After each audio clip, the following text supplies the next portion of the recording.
मध्ये जे लाभार्थी पात्र झालेले आहेत 2025 ची यादी अपडेट करण्यात आली आहे। भरपूर अशा आपल्या गावातील लाभार्थ्यांची नावे या यादीमध्ये आपल्याला घरी बसल्या आपल्या मोबाईलच्या माध्यमातून पाहता येणार आहे। आपलं सुद्धा नाव आपल्याला चेक करता येणार आहे। याबद्दलची पूर्ण माहिती आपण या व्हिडिओच्या माध्यमातून समजून घेणार आहोत। सर्वप्रथम गुगल मध्ये PMAYG.in या नावाने सर्च करा किंवा PMAYG या नावाने सर्च करा। सर्च केल्यानंतर पहिली वेबसाईट दिसेल तुम्हाला। या ठिकाणी बघा प्रधानमंत्री आवास योजना ग्रामीण या वेबसाईटला आपल्याला क्लिक करायचं आहे। बाकी कोणत्याही ठिकाणी क्लिक करू नका। ऑफिशियल पोर्टल आहे प्रधानमंत्री आवास योजनेचा। याच पद्धतीने आपल्याला रमाई आवास योजना असेल, शबरी आवास योजना असेल, पारधी आवास योजना असेल किंवा या व्यतिरिक्त ज्या काही राज्य सरकारच्या विविध योजना आहेत त्या सर्व योजनेच्या याद्या सुद्धा याच पोर्टलच्या माध्यमातून आपल्याला पाहता येणार आहे। ग्रामीण विकास मंत्रालय भारत सरकार। आता बघा प्रधानमंत्री आवास योजनेमध्ये भरपूर असे लाभार्थी अर्ज केलेले आहेत आणि 2025 मध्ये जे लाभार्थी पात्र झालेले आहेत अशा पात्र लाभार्थ्यांची यादी या ठिकाणी आता अपडेट करण्यात आली आहे। आता ही यादी कशा पद्धतीने पाहता येणार आहे याबद्दलची व्यवस्थित माहिती आपण या ठिकाणी समजून घेणार आहोत। मित्रांनो, या ऑफिशियल पेजवरती आल्याच्या नंतर या ठिकाणी बघा तीन रेषा दिसत असेल। जर तुम्ही मोबाईलच्या माध्यमातून ओपन करत असाल तर 3 रेषावरती क्लिक करायचं आहे। क्लिक केल्यानंतर यामध्ये अबाउटच्या खाली एक ऑप्शन दिसेल आवास सॉफ्ट नावाचा, यावरती आपल्याला क्लिक करायचं आहे। परत यामध्ये 3 ते 4 5 ऑप्शन ओपन होणार आहेत। आता ते कोणकोणते आहेत बघा, या ठिकाणी आलेला आहे डाटा एंट्रीच्या खाली रिपोर्ट नावाचा एक ऑप्शन या ठिकाणी दाखवत आहे। व्यवस्थित माहिती समजून घ्या, अतिशय महत्त्वपूर्ण ही माहिती आहे। रिपोर्ट नावाचा ऑप्शन यावरती आपल्याला क्लिक करायचं आहे। यावरती क्लिक केल्यानंतर तुमच्या समोर एक दुसरा पेज ओपन झालेला दिसेल। आता या पेजवरून आपल्याला थेट यादी पाहता येणार आहे। सर्वात खाली स्क्रोल करत यायचं आहे आणि सर्वात खाली एक ऑप्शन आहे एच फोल्डर आहे सोशल ऑडिट रिपोर्ट नावाचा।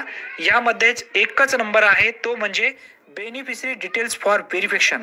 आता या ठिकाणी पात्र लाभार्थ्यांची यादी आपल्याला पाहता येणार आहे। यावरती क्लिक करायचं आहे। क्लिक केल्यानंतर बघा सिलेक्शन फिल्टरमध्ये आपण व्यवस्थित माहिती भरून घ्यायची आहे। सर्वप्रथम आपलं राज्य निवडायचं आहे। राज्य जे असेल ते राज्य निवडा। त्यानंतर आपला जिल्हा निवडायचा आहे। डेमोसाठी कोणताही एक जिल्हा आपण या ठिकाणी सिलेक्ट करूया। तुम्ही तुमचा जिल्हा सिलेक्ट करायचा आहे। त्यानंतर तुमचा तालुका इथं सिलेक्ट करायचा आहे। व्यवस्थित ध्यानात ठेवा, तुमचा तालुका सिलेक्ट केल्यानंतर आता खाली तुमची ग्रामपंचायत सिलेक्ट करायची आहे। जर तुमचं गाव यामध्ये दिसत असेल तर गावाला इथे क्लिक करा। गाव दिसत नसेल तर जी तुमची ग्रामपंचायत आहे त्या ग्रामपंचायतला सिलेक्ट करायचं आहे। आता त्यानंतर वर्ष निवडायचं आहे। आता ज्या वर्षाची आपल्याला यादी पाहिजे आहे 2025-24 ची जी यादी अपडेट करण्यात आलेली आहे ती पाहण्यासाठी 24-25 या टॅबवरती क्लिक करायचं आहे। आता आपण स्कीम या ठिकाणी सिलेक्ट करूया। आता ज्या योजनेमधून आपण अर्ज केलाय घरकुल योजनेसाठी अशा भरपूर योजना या ठिकाणी दिसत आहेत। आता यामध्ये रमाई आवास योजना असेल, पारधी आवास योजना असेल, यशवंत घरकुल योजना असेल की अशा विविध योजना आहेत त्या योजनेला इथे सिलेक्ट करायचं आहे। आपण आता प्रधानमंत्री आवास योजनेला सिलेक्ट करूया। आता त्यानंतर बघा खाली एक कॅप्चा दिलेला आहे। तो captcha the answer is type captcha त्या ठिकाणी टाकून सबमिट या टॅबवरती क्लिक करायचं आहे। आता आपण 90 - 60 इक्वल टू किती होतात 30, म्हणजे 90 मधून 60 गेले 30 याची वजाबाकी राहिली। आपण आता सबमिट या टॅबवरती क्लिक करणार आहोत। क्लिक केल्यानंतर या ठिकाणी यादी आलेली आहे। आता ही यादी आपल्याला PDF स्वरूपामध्ये आणि एक्सेल शीटमध्ये आपल्याला डाउनलोड करता येणार आहे। जर PDF स्वरूपामध्ये आपल्याला डाउनलोड करायचे असेल तर डाउनलोड PDF नावाचा एक ऑप्शन आहे त्यावरती इथे क्लिक करा। क्लिक केल्यानंतर परत डाउनलोड या टॅबवरती क्लिक करायचं आहे। आता इथं PDF मध्ये आपल्या मोबाईलमध्ये यादी डाउनलोड झालेली दिसेल आणि ती यादी ओपन सुद्धा होईल। या यादीमध्ये आपलं नाव आहे का हे घरी बसल्या आपल्या मोबाईलच्या माध्यमातून पाहता येतं। किती तारखेला घरकुल सँक्शन झालेलं आहे, लाभार्थ्यांचे नावे प्रत्येक ग्रामपंचायतनुसार वेगवेगळी लिस्टमध्ये नावे असतील। यामध्ये जी सँक्शन डेट आहे सँक्शन डेट पहा डिसेंबर महिना, जानेवारीच्या 5 तारखेपर्यंत यामध्ये याद्या अपडेट झालेल्या आहेत। अतिशय महत्त्वपूर्ण ही माहिती आहे।